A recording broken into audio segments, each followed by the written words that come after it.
Hello दोस्तों, मैं हूं ब्रजेश कुमार साहू और मेरे तरफ से आप सभी को महाशिवरात्रि पर्व की हार्दिक शुभकामनाएं। बहुत बहुत बधाइयां, क्योंकि यह वीडियो आज महाशिवरात्रि के दिन ही बनाया जा रहा है। तो आप सभी को महाशिवरात्रि पर्व की बहुत बहुत बधाई हो।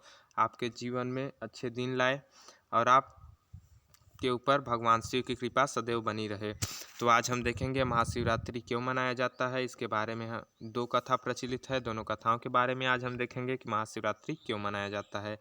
ठीक, पहली कथा आपकी है उत्तर भारत की, दूसरी कथा आपकी है दक्षिण भारत की। तो ये दोनों कथाएं आपकी कहाँ से लिया गया है, तो एक दोनों कथाएं आपकी रामचरितमानस में प्रचलित है। रामचरितमानस में प्रचलित है और फिर आपके श्रीमद् भागवत कथा में भी कथाएं प्रचलित है। तो इन दोनों कथाओं के बारे में हम चर्चा करेंगे। तो पहली कथा हम उत्तर भारत की देखते हैं। तो उत्तर भारत की कथा है कि एक बार भगवान शिव और माता सती दंडकारण्य वन में विचरित कर रहे थे, घूम रहे थे।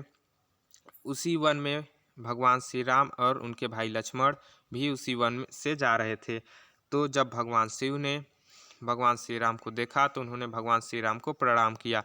और उसी समय माता सती ने देखा तो उन्हें भ्रम हो गया कि उस समय भगवान श्री राम अपनी पत्नी सीता को ढूंढ रहे थे। तो उन्हें भ्रम हो गया कि यहाँ निराकार भगवान, निराकार प्रभु साकार रूप में वो भी अपने पत्नी को ढूंढ रहे हैं। यह सुनकर उनको भ्रम हो गया।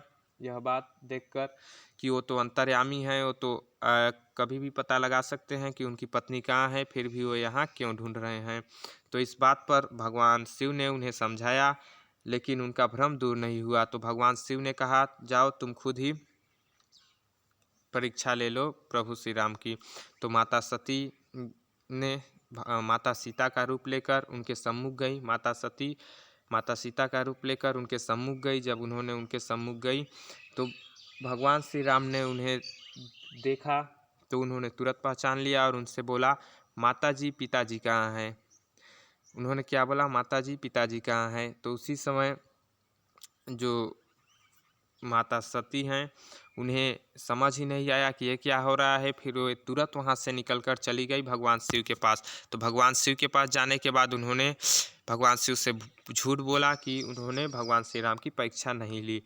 लेकिन भगवान शिव तो अंतर्यामी हैं। वो जान गए कि इन्होंने परीक्षा ले ली है और गए थे माता सीता का रूप लेके। तो उन्होंने सोचा कि इस जन्म में इन्होंने जो सीता माता का रूप लिया है वो तो मेरे माता समान है। तो जब इन्होंने सीता माता का रूप ले लिया तो अब जन्म में इनके साथ मेरा पिता मतलब पति पत्नी का रिश्ता अच्छे से नहीं बन सकता। उसी समय उन्होंने मन से उनको अपनी पत्नी के दर्जे से निकाल दिया। और ये बात माता सती को पता चल गया कि उन्होंने मुझे दिल से स्वीकार नहीं किया। तो क्या हुआ, एक बार जब माता सती के पिता दक्ष, जो राजा दक्ष थे, उनके यहाँ एक बहुत बड़ा यज्ञ हो रहा था। तो माता सती ने उस यज्ञ में जाने के लिए बोला भगवान शिव को। तो भगवान शिव ने वहाँ नहीं गए, उन्होंने उन्हें भेज दिया वहाँ।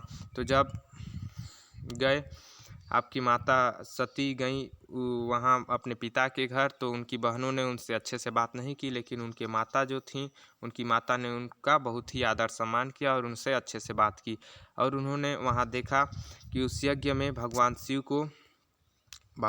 को आमंत्रित नहीं किया गया था। वे जब अपने पिता के पास पूछे तो उन्हें पता चला कि उस यज्ञ में भगवान शिव को आमंत्रित नहीं किया गया था।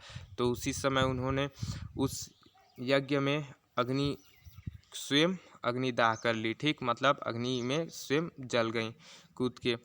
तो उस समय क्या हुआ, वे ये हो गई। उसके बाद जब माता सती का पुनर्जन्म हुआ तो आपका पुनर्जन्म हुआ माता पार्वती के रूप में। किसके रूप में हुआ, माता पार्वती के रूप में। और उनके पिताजी का नाम क्या था, माता पार्वती के रूप में हुआ। उनके पिताजी का नाम हिमसेन था और माता का नाम मैना था। तो भगवान श्री राम इस समय स्वयं भगवान शिव के पास गए और उन्होंने बोला कि जब शादी का प्रस्ताव आए तो शादी का प्रस्ताव स्वीकार कर लीजिएगा। तो नवईश्वर ने जब माता पार्वती की परीक्षा ली तो उन्होंने माता पार्वती ने साफ साफ कह दिया कि मेरा यदि विवाह होगा तो भगवान शिव से ही होगा, अन्यथा मैं अनेक जन्मों तक 7 जन्मों तक कभी विवाह नहीं करूंगी। विवाह होगा तो केवल शिव जी से ही होगा। तो इस बात पर उनका विवाह शिव जी से होना तय हो गया। और जिस दिन उनका विवाह शिव जी से हुआ उसी दिन से महाशिवरात्रि का पर्व मनाया जाता है। जिस दिन माता पार्वती और भगवान शिव का विवाह हुआ उसी दिन से महाशिवरात्रि पर्व मनाया जाता है। ये कथा आपके उत्तर भारत की है, उत्तर भारत में ये कथा प्रचलित है, उस दिन से आपका महाशिवरात्रि पर्व मनाया जाता है।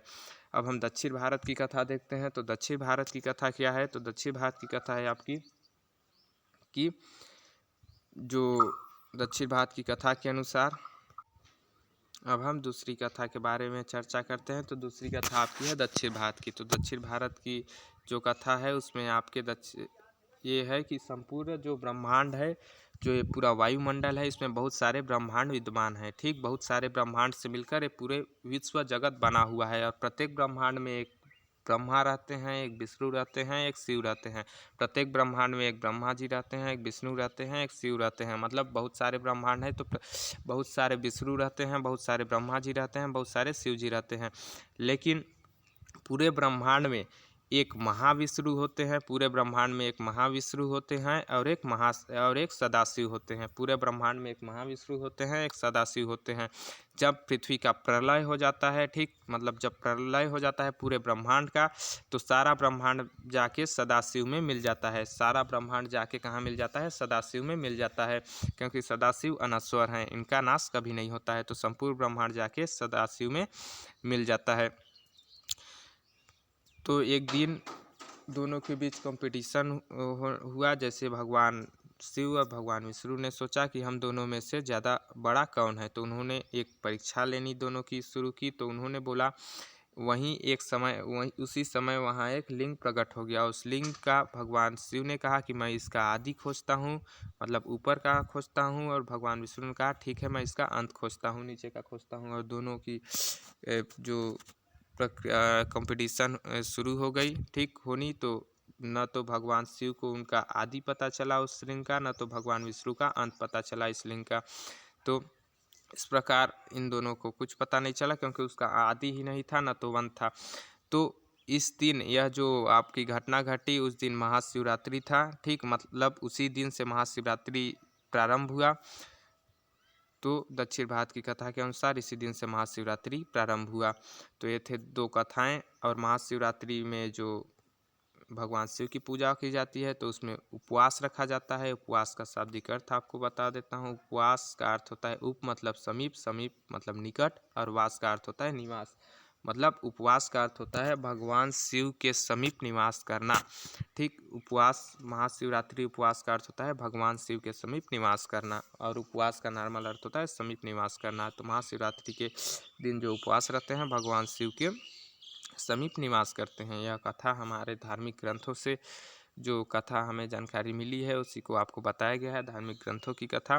तो आपको अच्छा लगा होगा कथा, तो वीडियो को लाइक कीजिएगा और चैनल को पे नए हैं तो सब्सक्राइब कीजिएगा और इसे शेयर कीजिएगा, ताकि सभी को हमारे धार्मिक ग्रंथों की कथा के बारे में जानकारी मिल सके।